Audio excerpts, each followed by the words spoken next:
Namaste. Greetings to all of you. Last several videos ஓட கான்செப்டை நீங்கள் உடனே மறந்துட முடியாது. கேட்டுட்டு நல்லா இருக்குன்னு சொல்கிறதுக்காக சொல்லப்பட்டது கிடையாது. அது நீங்கள் திரும்ப திரும்ப திரும்ப திரும்ப சிந்திக்கணுங்கிறதுக்காக சொல்லப்பட்டது. என்ன சொல்ல வராங்கன்னு டேரெக்டாக சொல்ல மாட்டுறாரு சார், மாற்றி மாற்றி அதிலே போயிட்டுருக்காரு அப்படின்னு நீங்கள் சொல்லிட்டீங்கன்னு வச்சுக்கோங்க, நம்ம ஓரளவுக்கு ஜெயிச்சிட்டோன்னு அர்த்தம். இது மாதிரி நீங்கள் சிந்திச்சிங்கன்னா, செய்கிறதுக்கு முன்னாடி சிந்திச்சிங்கன்னா அப்புறம் உங்கள் வாழ்க்கை மாறும். அதுதான் மெயின் பாயிண்ட். அங்கே இது மாதிரி வீட்டில் சமைக்கிறதுலேருந்து எடுத்துக்கோங்க. முதல்ல என்ன சமைக்கணும்னு முடிவு பண்ண அப்புறம் தானே அதை சமைக்க ஆரம்பிங்க, அந்த பொருள் வாங்குவீங்க. என்ன சமைக்கணும்னு நினச்சா மட்டும் இல்லை, எவ்வளோ பேருக்காக அதை சமைக்கணும் அப்படின்னு நினச்ச அப்புறம் தானே அதை நீங்கள் கொண்டு வர முடியும். இல்லை, வீட்டில் 4 பேருக்கு சமைக்கிறதுக்கு தான் உங்களுக்கு பொருள் இருக்குது, ஆனால் வரப்போகிறது 40 பேர். அப்போது இருக்கிற பொருள் வச்சு நீங்கள் எப்படி சமைப்பீங்க? முடியாதே. அப்போ 40 பேர் வராங்கன்னா நான் என்னென்னலாம் பொருள் வாங்கணும், இந்த பொருள் வாங்கணுன்னா என்ன நான் சமைக்கணும், அப்போ என்னோடய மெனு வேணுமே. முதல்ல அந்த மெனுலேருந்து தானே நான் என்ன பொருள் வாங்கணும் அப்படிங்கிறத நீங்கள் பார்ப்பீங்க. அது மட்டும் இல்லை, எவ்வளோ பேர் வராங்க, அதில் வெஜ் சாப்பிட்ற ஆள் எவ்வளோ, நான்வெஜ் சாப்பிட்ற ஆள் இது, யாருக்கு காரம் பிடிக்கும் காரம் பிடிக்காது, அப்போ மற்றவங்கள பற்றி நீங்கள் தெரிஞ்சால் தானே அவங்களுக்கு தேவையானதை நீங்கள் சமைக்க முடியும். எஸ் சார், நோ, குறிச்சு வச்சுக்கோங்க இந்த பாயிண்ட்டு. ஓகே, நான் அப்படின்னா சிந்திச்சா மட்டும் போதாது. சிந்தித்தது உங்களுக்கு தெரிஞ்சதை நீங்கள் சமைக்கிறேங்கிறது ஒன்று, அவங்களுக்கு தேவையானதை சமைக்கிறதுங்கிறது இன்னொன்று.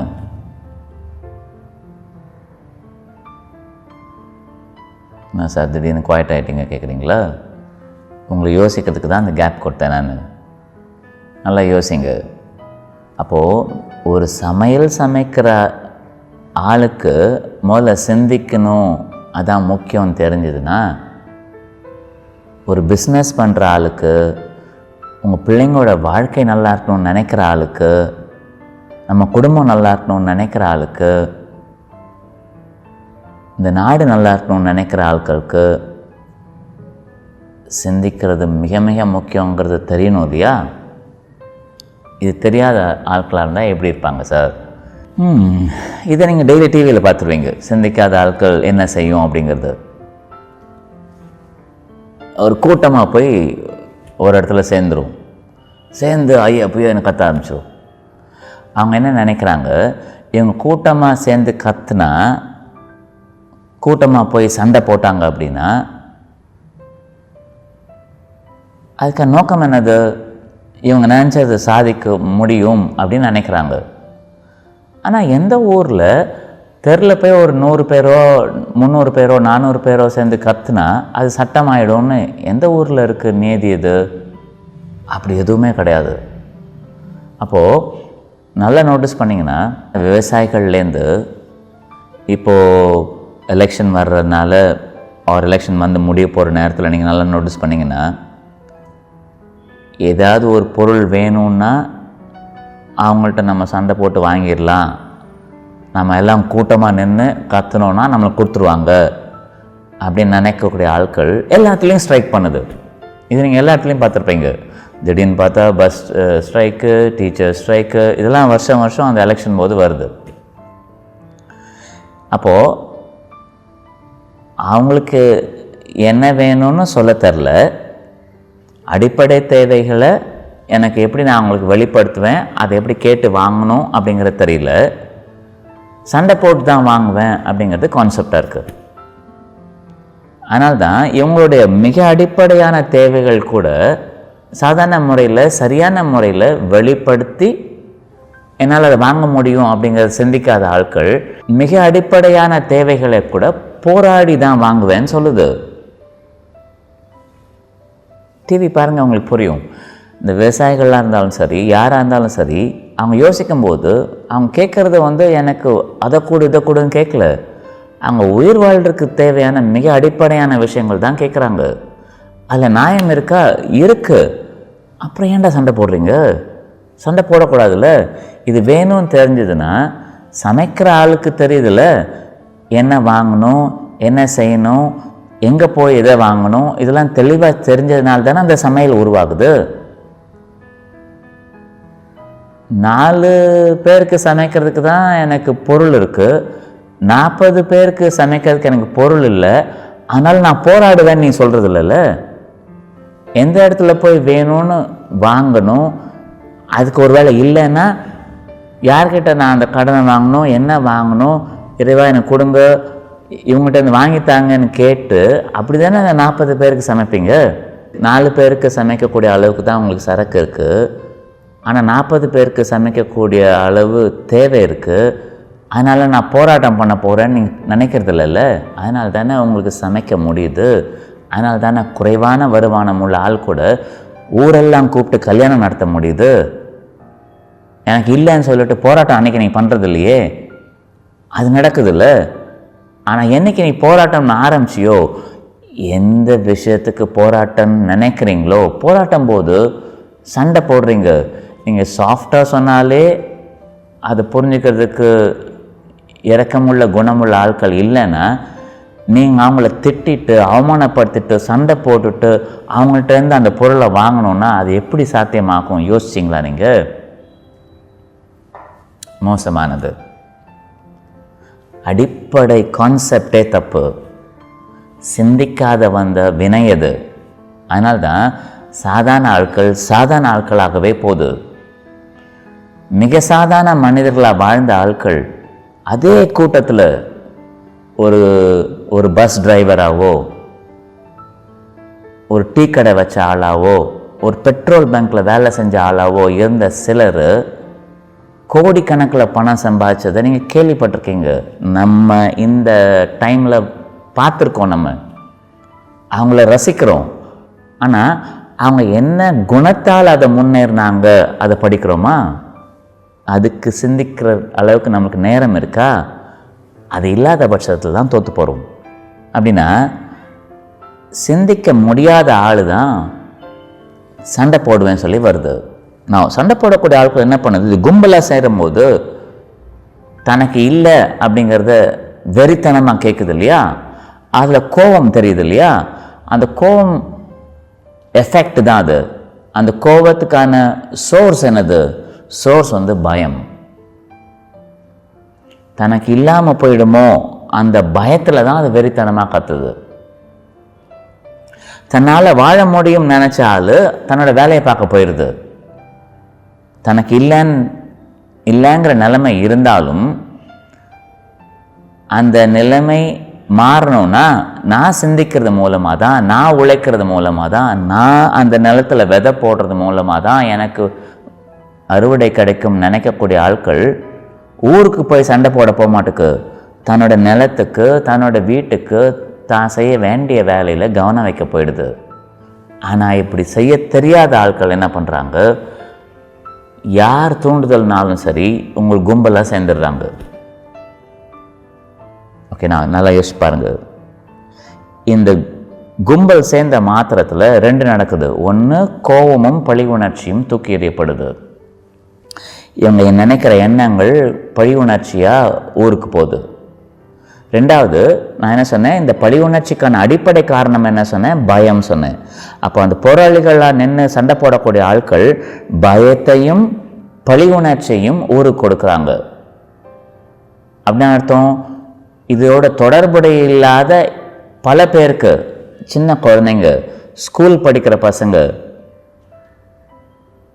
மற்ற வேலை செய்கிறவங்க, நோயாளிகள், இவங்க எல்லாம் பாதிக்கப்படுறாங்க. அதனால தான் நீங்கள் எமோஷ்னலாக கத்துறதை பார்த்தாங்கன்னா அதை பார்த்தா யாருக்கும் அடுத்த நிமிஷம் மூச்சு முட்டின மாதிரி ஆகிடுது.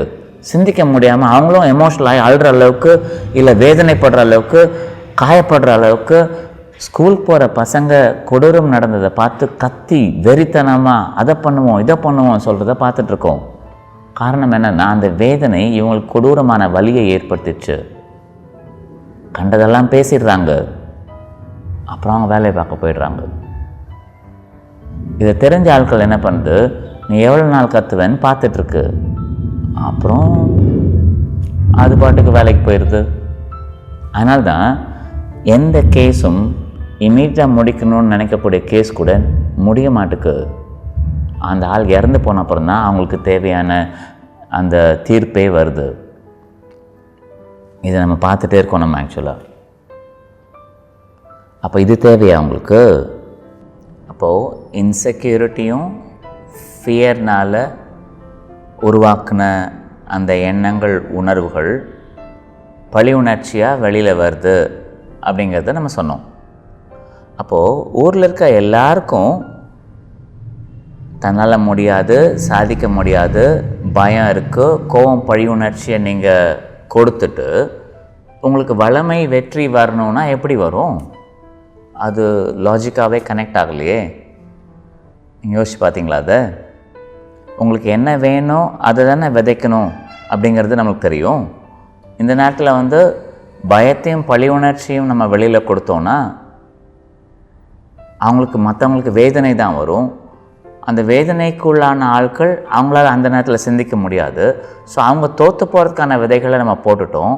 நம்மளுடைய பயம் போன வாட்டி சொல்லும் போது என்ன சொன்னோம்? அது கண்டேஜியஸ் அப்படின்னு சொன்னோம் இல்லையா? ஒருத்தர்கிட்டருந்து ஒருத்தருக்கு போகக்கூடிய குணமும் உள்ளதாக இருக்கும். இது எப்படி தெரியும்? எங்கேயோ ஒரு இடத்துல ஸ்டாக் மார்க்கெட் விழுந்ததுன்னா மற்ற ஊரில் சம்மந்தமே இல்லாத ஒரு நாடு அதனால் பாதிக்கப்படுது. யாரோ ஒருத்தர் தோற்று போனாங்கன்னா இங்கே மார்க்கெட் விழுது. எங்கேயோ இடத்துல ஒரு வார் வருதுன்னு வச்சுக்கோங்க, வார் வரக்கூடிய சூழ்நிலை இருந்ததுன்னா மார்க்கெட் கிராஷ் ஆகுது. அப்படின்னா யாரோ உற்பத்தி பண்ணக்கூடிய பயம் உலகத்தை பாதிக்குது. அது ஃபிசிக்கலைஸ் ஆகி பணம் தட்டுப்பாடாக முடியுது. அப்புறம் நம்ம யோசிக்கிறது நம்மளோட ஷூரை பாதிக்குது. குறிப்பாக பயம் சொல்லக்கூடிய எனர்ஜி உலகத்தோட நன்மையை கெடுக்குது, மன நிம்மதியை கெடுக்குது, வேதனையை உண்டாக்குது, பண நஷ்டத்தை உண்டு பண்ணுது. காரணம் என்னது? அது விஷ்ணுக்கு எதிரான எனர்ஜியாக மாறுது. விஷ்ணுக்கு எதிரான எனர்ஜி இருக்க இடத்துல மகாலட்சுமி இருக்காது. அப்போ வளமை வேணும்னு கேட்குற ஆட்கள், எனக்கு உதவி வேணும்னு கேட்குற ஆட்கள் எந்த காலகட்டத்திலையும் பழி உணர்ச்சியும் பொறாமையும் போட்டியும் போராளித்தனங்களாக ரோட்டில் நின்று சண்டை போடுறதையும் நிறுத்த வேண்டியிருக்கும். சொல்யூஷன் என்ன சார்? 100 பேர் ரோட்டில் நின்று பொங்கலை வைக்கிறதுக்கு பதிலாக, பஸ்ஸை நிறுத்துறதுக்கு பதிலாக, 100 பேர் 10 பேர் ஹாஸ்பிட்டல் போகிறதுக்கு தடையாக இருக்கிறதுக்கு பதிலாக, ஏதோ ஒரு பர்டிகுலர் போலீஸ் ஸ்டேஷனில் போயிட்டு 100 பேரோ 200 பேரோ கம்ப்ளைண்ட் கொடுத்து அதோ ஒரு கோர்ட் கேஸாக கொண்டு இவ்வளோ பேர் பாதிக்கப்பட்டிருக்கோங்கிறத டாக்குமெண்ட் பண்ணி அதுக்கு என்ன வேணுங்கிறத தெளிவாக வாங்கக்கூடிய அறிவு இருந்ததுன்னா நம்ம கத்த வேண்டிய வேலையே கிடையாது. இது முடியாத பட்சத்தில் தான் கத்துறாங்க. கத்துறது எல்லாருக்கும் யூஸ் ஆகுது. ஏன்னா அது ஊர் ஃபுல்லாக பார்க்குது, என்ன பிரச்சனைங்கிறது தெரியுது. யாரையும் சிந்திக்க விடாமல் அது குழம்பி போன மாதிரி ஆகுது.